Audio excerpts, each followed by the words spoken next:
To be honest, probably that I wouldn't be here in front of you, speaking to you, if Dr. Thierry de Coster was not existing. Because if I am speaking a little bit of my personal history and the one of my dad, the Froggy-Mouth adventure as a father and son company really started one evening in Brussels in an event specially organized for us by Dr. Thierry de Coster to introduce to all the Belgium orthodontists the Froggy-Mouth. And it is also by seeing the great success, the great interest that every doctor there was having for the Froggy-Mouth that we were deciding to launch ourselves into this big adventure. We know that Belgium is a very functional country where we had a lot of functional leaders, and Thierry de Coster is one of the biggest leaders of this wonderful country.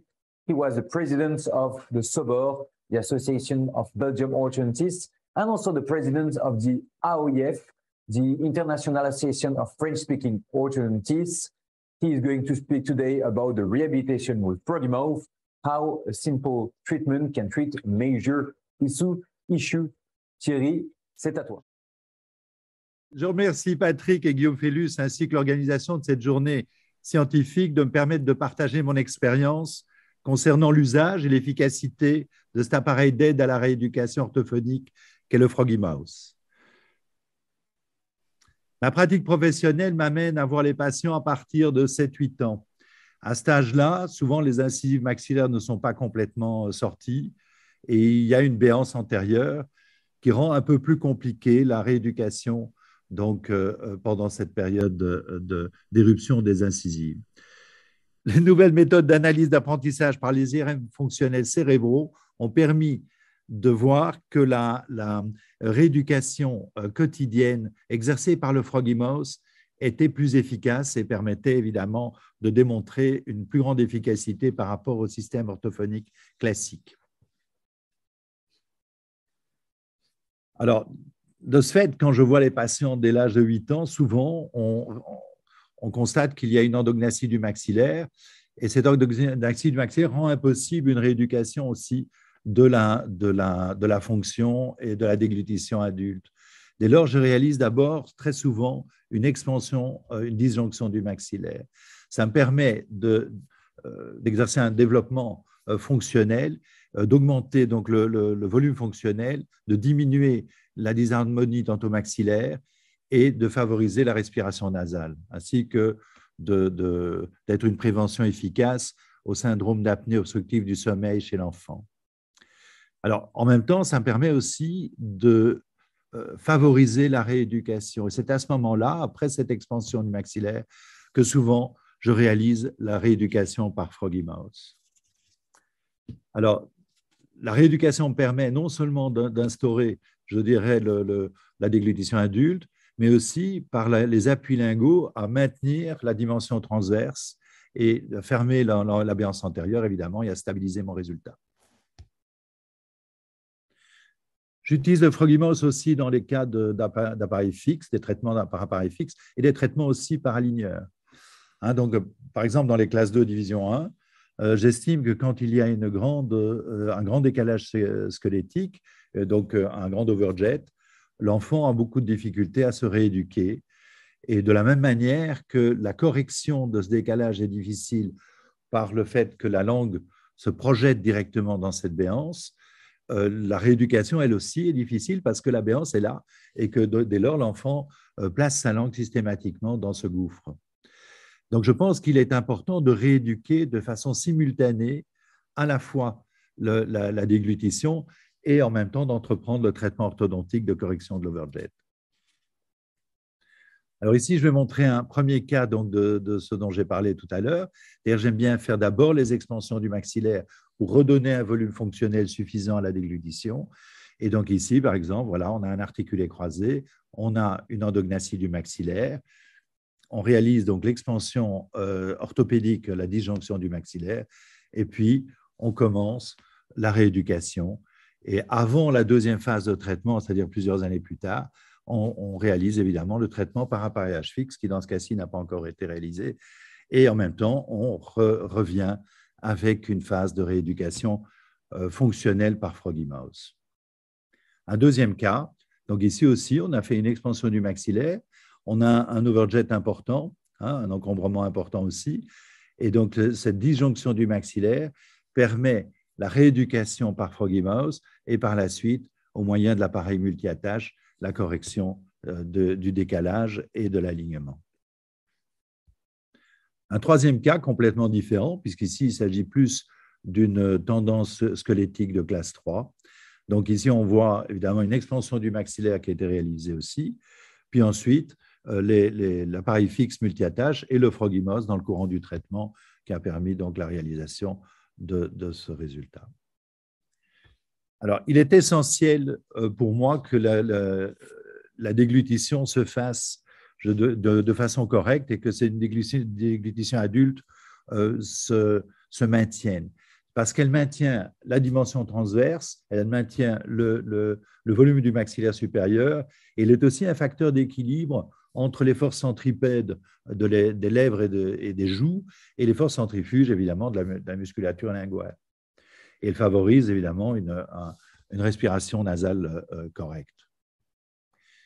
La langue est un moteur pour le développement du maxillaire pendant la croissance. Une posture basse et en arrière de la langue peut non seulement créer des obstructions d'apnée du sommeil chez l'enfant, mais aussi de l'hyperdivergence. Par le fait d'avoir une langue basse, évidemment, on favorise une étroitesse du palais, on favorise dès lors une respiration plutôt buccale. On augmente évidemment à ce moment-là l'éruption molaire. Donc, c'est un cercle vicieux qu'on constate chez les patients hypotoniques, chez les patients au faciès adénoïdien et dans les grandes myopathies. Alors, il y a une étude historique qui nous a amené évidemment à comprendre ce phénomène, c'est l'étude d'Arvold, donc où il a mis des bouchons dans les narines de singes et il a constaté des modifications posturales immédiates puisque les singes devaient à ce moment-là automatiquement respirer par la bouche et évidemment une augmentation plus tardive du développement squelettique pendant la croissance, une augmentation de la dimension verticale et aussi une projection de la langue vers l'avant, permettant la respiration buccale et évidemment une béance antérieure. Les conséquences d'une mauvaise rééducation ou d'un manque de support latéral sont évidemment un collapse transversal, c'est-à-dire une réduction de la dimension transversale du maxillaire, un palais plus étroit, et dès lors, une impossibilité anatomique à la déglutition adulte. C'est-à-dire, c'est un peu la poule et l'œuf. C'est-à-dire, en fait, plus le palais est étroit, plus la déglutition adulte va être évidemment compliquée, et alors évidemment, va favoriser une déglutition primaire, avec une béance, avec une projection des incisives maxillaires, et avec une langue basse, avec une respiration buccale. Et c'est le cercle vicieux, évidemment, des problèmes malformatifs et fonctionnels. Alors, du point de vue de la rééducation orthophonique, dans le passé, j'utilisais énormément d'exercices personnels, c'est-à-dire que je disais aux patients, par exemple, 2 fois par jour, tu avales des petites gorgées d'eau, tu souris en avalant, et en souriant, automatiquement, tes lèvres se décoaptent, et à ce moment-là, tu enclenches systématiquement une déglutition adulte. C'est un système qui était efficace, mais qui quand même demandait une certaine motivation, était relativement fastidieux à maintenir. Et puis la deuxième, évidemment, voie de correction, c'était les orthophonistes. Alors, les orthophonistes, il faut les envoyer 2 à 3 fois par semaine. Donc, il y a des exercices qui sont faits évidemment à la maison aussi. Et c'est extrêmement dépendant de la coopération du patient et même de la relation personnelle que le patient entretient avec le praticien. Ça peut être efficace, évidemment, dans des cas de handicap, dans des cas de personnes qui ont besoin d'un support actif quotidien et évidemment de gens qui ont besoin de cette espèce de coaching quotidien. Maintenant, le plus fréquemment, ce que j'utilise, c'est le Froggy Mouse. Alors, le Froggy Mouse a cet avantage, c'est qu'il décoapte les lèvres de façon passive et sans effort aucun, il, de manière réflexe et intuitive, permet une déglutition adulte. Alors, je dirais, ça ne demande aucun effort au patient. C'est extrêmement facile de lui donner ça pendant son traitement orthodontique de façon à ce qu'ils puissent quotidiennement avoir cet exercice et donc imprégner au niveau cérébral cette nouvelle, comment dire, ce nouveau réflexe. Et donc, on a vu par les IRM fonctionnels l'efficacité. Et en même temps, je veux dire, il n'y a pas d'effet négatif. On peut toujours revenir à des systèmes avec un support d'orthophoniste complémentaire, mais c'est un système extrêmement efficace pour ceux qui maintiennent évidemment une certaine régularité. En orthodontie, ce qui nous est le plus comment dire, difficile à gérer et ce qui est le plus frustrant, ce sont les récidives fonctionnelles. Alors, il faut savoir qu'elles existent en orthodontie, mais elles existent aussi en chirurgie maxillofaciale, parce qu'on a toujours pensé que les chirurgiens étaient mieux lotis que nous et parvenaient à obtenir des résultats stables.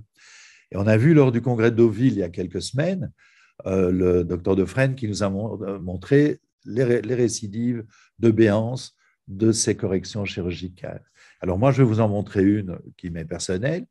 Hein, donc ici, on voit qu'il y a une béance squelettique. Le patient m'a été transféré par un confrère qui lui avait installé une barre transpalatine, mais vu l'importance de la malformation, on voit bien que ce n'est pas suffisant.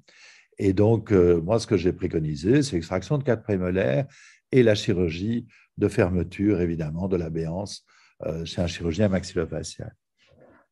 Alors, le traitement s'est très, très bien passé. Le problème, c'est qu'un mois après la dépose, on a pu voir qu'il y avait une réouverture progressive donc de la béance, avec une réouverture aussi légère des espaces d'extraction. Donc, j'imagine que c'est les appuis de la langue qui créent cette pression vers l'extérieur des dents. Et en même temps, la patiente ne portait pas très, très bien ses appareils de stabilisation, hein, qui sont des gouttières. Et dès lors, la situation n'a pas arrêté de s'aggraver. Et on a vu 8 mois plus tard une béance importante se refaire. Et là, on est maintenant dans la situation où on est obligé de réenclencher un traitement orthodontique par gouttière aligneur de façon importante, un vrai traitement. Alors, les solutions pour les béances en orthodontie, les solutions qui sont proposées, donc les moyens thérapeutiques dont on dispose, c'est soit une fermeture mécanique, c'est-à-dire quand vous avez une béance en orthodontie, traditionnellement, on mettait souvent des élastiques antérieurs pour fermer la béance, mais quand on ne traite pas le problème dysfonctionnel, la langue s'interpose, donc on a un effet d'ingression par la langue, d'égression par les élastiques, et ces effets yo-yo de va-et-vient sont extrêmement dangereux au niveau des problèmes de rhizalyse, de résorption radiculaire. Et on a constaté que dans ces cas-là, il y avait fréquemment des problèmes de résorption radiculaire au niveau des incisives. L'autre solution, c'est de fermer la béance, mais en même temps d'introduire, et ça c'est ce que je fais actuellement quand on traite par appareillage fixe, mais d'introduire un traitement de thérapie fonctionnelle, c'est-à-dire actuellement régulièrement par Froggy Mouse, hein, la plupart du temps c'est Froggy Mouse. Et puis donc de ce fait-là, on réduit cette béance antérieure en même temps qu'on rééduque de façon à ne pas avoir ce frein lingual en permanence dans le chemin, enfin cet empêchement de fermeture et ces effets yo-yo. Et puis, il existe une troisième voie maintenant qu'on utilise aussi assez régulièrement, puisqu'on utilise de plus en plus les aligneurs comme moyen thérapeutique, mais c'est le fait d'une fermeture passive. En effet, les aligneurs ont cet avantage, c'est qu'ils protègent les dents des effets de la langue, puisqu'il n'y a pas de contact direct avec les dents. Et en même temps, comme ils couvrent avec une double membrane de plastique au-dessus et en dessous les dents, mais automatiquement, ils génèrent une petite ingression postérieure. Alors, on le voit chez tous les patients. Donc, j'ai pris rapidement quelques cas hier je dirais, de mes patients traités par aligneur. Et on voit immédiatement, hein, sur les diapositives de droite, une ingression qui se fait, hein, donc au niveau molaire. Et elle est généralisée chez tous les patients qui utilisent l'aligneur. C'était considéré auparavant comme un inconvénient, mais dans le cas qui nous occupe, les béances antérieures, c'est plutôt un avantage, parce que ça permet évidemment la fermeture beaucoup plus simple des béances. Alors ici, ça c'est un cas un peu plus plus important qui est en cours de traitement. Et on voit que la béance se ferme progressivement. Et ça, c'est une supériorité des systèmes d'aligneurs par rapport, pour la fermeture des béances antérieures, par rapport au système fixe qui n'empêche pas le passage de la langue. Alors, je dirais en conclusion qu'en orthodontie, on a toujours considéré qu'un clou chassait l'autre et que une nouvelle technique, une nouvelle méthode devait systématiquement faire disparaître toutes les méthodes antérieures qui étaient considérées comme obsolètes. Alors, je ne suis pas du tout d'accord avec ce genre de réaction, qui pourtant est quand même assez fréquent et universel. Je considère qu'au contraire, l'orthodontie s'enrichit de techniques nouvelles, de nouveaux appareils, de nouveaux systèmes qui nous permettent à chaque fois de répondre à plus de cas de figure cliniques. Et je pense que dans ce cas de figure, le Frogimos est un allié précieux, est un outil précieux qui nous aide à gérer de façon simple et de façon plus pratiquement simple pour le patient aussi, les problèmes de déglutition primaire et évidemment les problèmes de stabilité de nos résultats, aussi bien au niveau transversal qu'au niveau vertical et sagittal. Et donc, je pense que c'est un outil qui, en tout cas dans mon arsenal thérapeutique, a pris une importance primordiale. Je vous remercie de votre attention. Thank you very much, Dr. Thierry Lecoster, for this wonderful lecture. As some of you have maybe noticed, Thierry could not attend this event in live, so we were making a pre-record together. It's what we are seeing, but at least the good news with the pre-record is that it will be available in replay with many other lectures on the VFIRS platforms.